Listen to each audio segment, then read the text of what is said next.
Salut, c'est Hugo, j'espère que vous allez bien, fin de semaine, j'espère que vous êtes bien remis aussi des annonces de Jean Castex hier, bon courage à tous, on est parti pour un nouveau résumé de l'actualité du jour. Alors justement, on perd pas de temps, on va revenir dans un premier temps sur les annonces qui ont été faites hier par le gouvernement et surtout les réactions et les conséquences qu'elles ont suscitées en France. Bon alors, on en a parlé hier, 16 départements français sont reconfinés 7 jours sur 7 à partir de ce soir minuit et pour au moins 4 semaines, et en complément à ça, dans ces départements comme dans le reste de la France métropolitaine au moins, le couvre-feu est maintenu, mais il passe donc de 18h à 19h. D'ailleurs au passage, qui dit nouvelles règles dit aussi nouvelle attestation, en tout cas dans ces 16 départements, a priori ce sera dispo notamment sur l'application Tous Anti-Covid, avec des nouvelles choses à cocher pour une promenade, etc.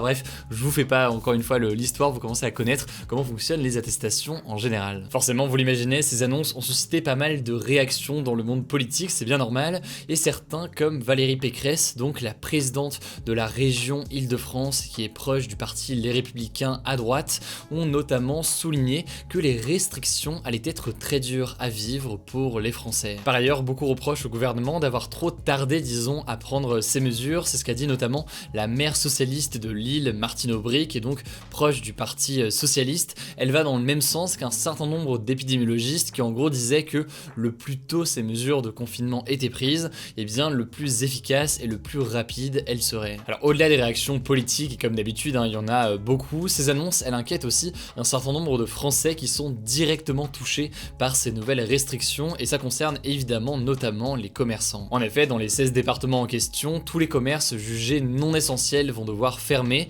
et donc en gros c'est tous les commerces sauf les supermarchés, les pharmacies, les librairies, les disquaires et les coiffeurs, et oui les coiffeurs restent ouverts, heureusement pour nous, on n'aura pas de coupe bizarre dans les prochaines semaines. Bref, des conséquences économiques évidentes, des conséquences potentielles aussi sur le moral des Français, c'est notamment pour ça que le gouvernement a voulu hier aussi annoncer que on allait pouvoir sortir sans limite de temps autour de chez soi, dans un rayon de 10 km si jamais on habite dans l'un de ces 16 départements. On verra donc, cela dit, mais c'est suffisant pour limiter l'impact sur la santé mentale de la population. En tout cas, quoi qu'il en soit, ces annonces ont eu une autre conséquence, celle du départ des Parisiens vers d'autres régions qui ne sont pas confinées aujourd'hui, puisque les trains au départ de Paris et qui vont vers Bordeaux, Lyon, Marseille, Rennes ou encore Nantes sont quasiment tous complets, et la SNCF a même confirmé avoir enregistré 2 fois plus de réservations hier par rapport à mercredi. Enfin, comme il l'avait promis hier, le Premier ministre Jean Castex a reçu cet après-midi, devant les caméras donc, sa première injection du vaccin AstraZeneca,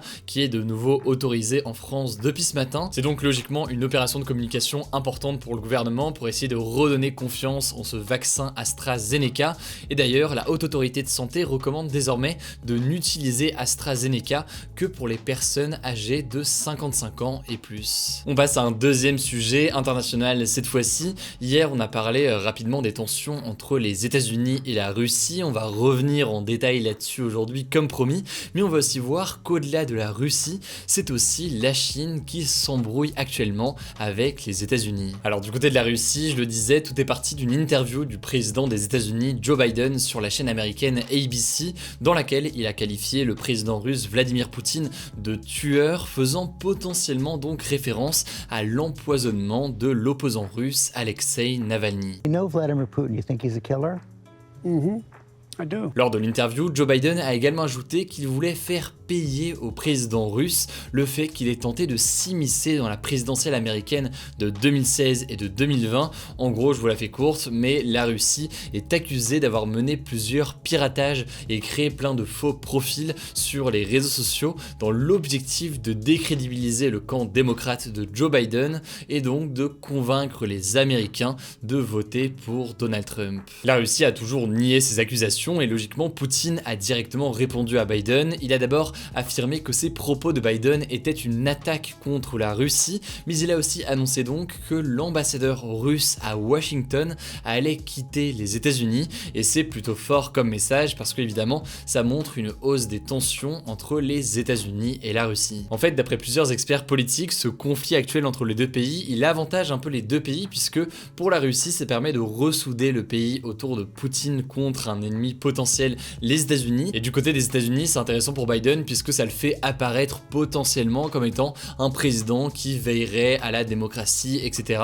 et qui s'opposerait donc par exemple à la tentative d'empoisonnement d'Alexei Navalny. D'ailleurs, dans cet objectif-là, les États-Unis ont aussi été très fermes avec la Chine puisqu'ils ont qualifié la persécution des musulmans ouïghours en Chine de génocide. On est donc dans une situation géopolitique intéressante avec d'un côté la Russie qui est quand même en conflit ou en tout cas en tension avec les États-Unis évidemment, mais aussi dans une certaine mesure avec l'Union européenne et les Européens, et de l'autre côté on a aussi la Chine qui est en tension notamment avec les États-Unis, et donc la conséquence potentielle c'est de faire réémerger d'une certaine façon, évidemment ça n'a rien à voir, mais d'une certaine façon un bloc, deux blocs, un peu comme on avait pendant la guerre froide, avec d'un côté les États-Unis et l'Union européenne, et de l'autre côté la Russie et la Chine, et ces deux superpuissances, la Russie et la Chine, qui pourraient potentiellement du coup en conséquence se rapprocher ensemble. Bref, sujet géopolitique très complexe qu'on a du coup logiquement résumé un peu plus simplement ici dans cette actu. On va suivre ça avec attention et puis on en reparlera évidemment dans les mois à venir. Allez, comme chaque jour, on est parti pour un résumé de l'actualité en bref. Première info,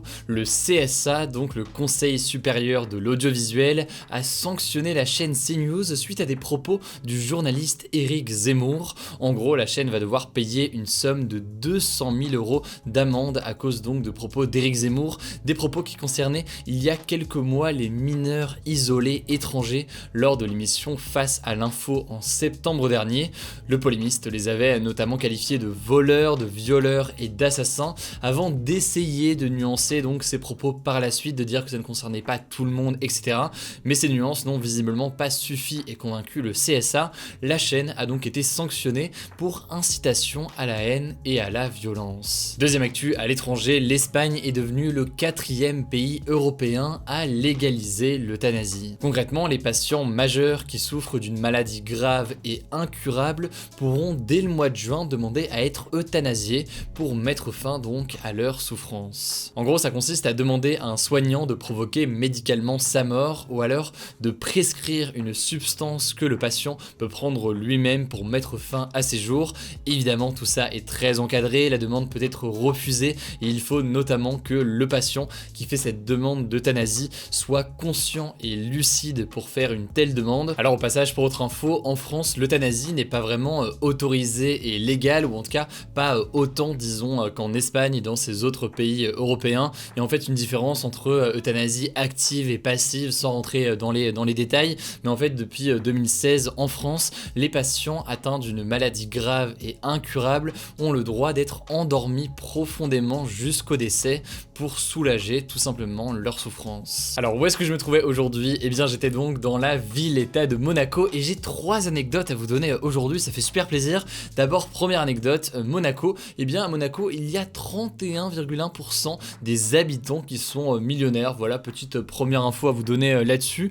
Deuxième info, je vais vous parler de Monaco, dans le cliché, vous avez peut-être aussi les casinos. Eh bien en l'occurrence, saviez-vous que les personnes nées à Monaco sont interdites de casino là-bas? En fait, c'est tout simplement interdit par la loi et le but c'est de protéger les citoyens. Du coup, les casinos sont en fait réservés uniquement aux étrangers qui viennent en séjour ici. Enfin, la dernière anecdote, mais là c'est plus pour mon plaisir personnel, vous connaissez peut-être le Grand Prix de Monaco de Formule 1. Et bien aujourd'hui sur Netflix sort la nouvelle saison de Formula One Drive to Survive, ou alors Maître de leur destin je crois en français. Une série que je vous recommande vivement. Moi à titre personnel ça a fait naître une nouvelle passion chez moi, la question de la Formule 1, etc. etc. J'ai même acheté tout simplement un volant et un pédalier pour jouer à F1 2020 assez souvent. Donc voilà, gros kiff du moment et je vous conseille cette série. Du coup la 3e saison qui retrace la saison de Formule 1 de 2020 est sortie aujourd'hui sur Netflix. C'est pas un partenariat ni rien malheureusement là-dessus, mais c'est juste un petit kiff personnel. Je suis tombé dans la Formule 1 avec cette série, donc je vous le recommande vivement si jamais vous l'avez pas encore regardé. Alors le débat hier c'était le suivant: approuvez-vous les mesures annoncées par le gouvernement et Jean Castex? Vous le voyez actuellement avec les résultats, c'est un non assez massif, avec d'ailleurs parfois des raisons assez différentes, j'ai pu le voir directement dans les commentaires. Aujourd'hui exceptionnellement pas de débat, j'ai hésité à faire un truc sur l'euthanasie, en même temps c'est un sujet qui est tellement complexe que ça me paraît important de nous de notre côté le traiter davantage en détail avant de lancer peut-être un débat sur le sujet, parce que c'est vraiment un sujet qui est complexe.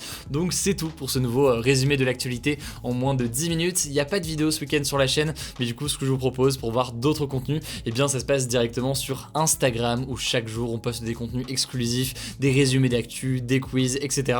Le nom du compte, c'est donc Hugo Décrypte. On approche du 1 million d'abonnés. N'hésitez pas aussi à nous écouter en format podcast. Vous tapez Hugo Décrypte sur Apple Podcast, Spotify ou autre et vous trouverez du coup ce petit format. Écoutez, je crois que j'ai tout dit. Prenez soin de vous, prenez soin de vos proches. Merci de votre confiance et on se dit donc à lundi pour une nouvelle vidéo.